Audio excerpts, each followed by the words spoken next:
Selamat sore, selamat berjumpa kembali dengan Kakak J. Hari ini kita bicara tentang siapa yang peduli kepada kita. Di dalam Mazmur 34 ayat 18, Tuhan itu dekat kepada orang-orang yang patah hati, dan Ia menyelamatkan orang-orang yang remuk jiwanya. Hidup penuh dengan situasi tak terduga. Beberapa di antaranya membuat kita hancur berkeping-keping. Itu membuat seakan atap hidup kita runtuh. Apa yang kita lakukan ketika seolah dunia kita runtuh? Ketika seseorang memberikan berita buruk, ketika surat cerai kita datang, ketika usaha kita dinyatakan bangkrut.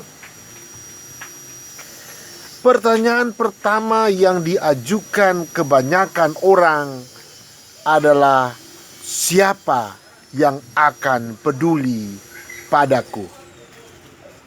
Setelah Yesus tiada, murid-muridnya berkumpul, namun sambil mengunci pintu, karena mereka takut dengan para pemimpin Yahudi yang telah mengirim Yesus ke kayu salib.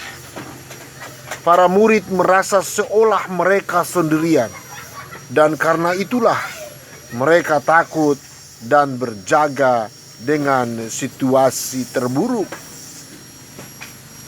Tetapi kemudian ada sesuatu yang terjadi yang mengubah segalanya. Ketika hari sudah malam, pada hari pertama minggu itu, berkumpullah murid-murid Yesus di suatu tempat dengan pintu-pintu yang terkunci, karena mereka takut kepada orang-orang Yahudi. Pada waktu itu datanglah Yesus dan berdiri di tengah-tengah mereka dan berkata, "Damai sejahtera bagimu." Dan sesudah berkata demikian, Ia menunjukkan tangannya dan lambungnya kepada mereka. Murid-murid itu bersuka cita ketika mereka melihat Tuhan. Perbedaannya langsung nampak. Kehadiran Kristus mengubah kepanikan mereka menjadi pesta. Ketakutan mereka berubah menjadi sukacita. Dalam setiap momen hidup kita, dari yang terbaik hingga yang terburuk, Tuhan tetap menyertai kita. Dia peduli dengan kita. Kita tidak akan pernah berjalan melalui kesulitan seorang diri. Bahkan Tuhan lebih dekat ketika kita mengalami kesakitan. Allah berfirman, "Apabila engkau menyeberang melalui air, Aku akan menyertai engkau. Atau melalui sungai-sungai, engkau tidak akan dihanyutkan. Apabila engkau berjalan melalui api, engkau tidak akan dihanguskan, dan nyala api tidak akan membakar engkau." Seperti terdapat di dalam Yesaya 43 ayat yang kedua. Saudaraku yang dikasihi Tuhan, apakah kita sedang terluka hari ini?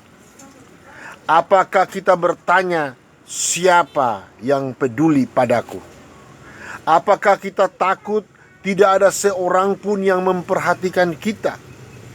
Hari ini kita bisa lebih mudah beristirahat jika mengetahui bahwa Allah peduli.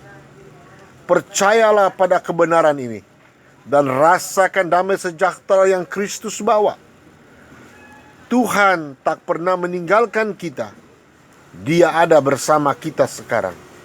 Dia selalu ada bersama kita. Kita tidak sendiri. Selamat sore. Sampai bertemu kembali. Amin.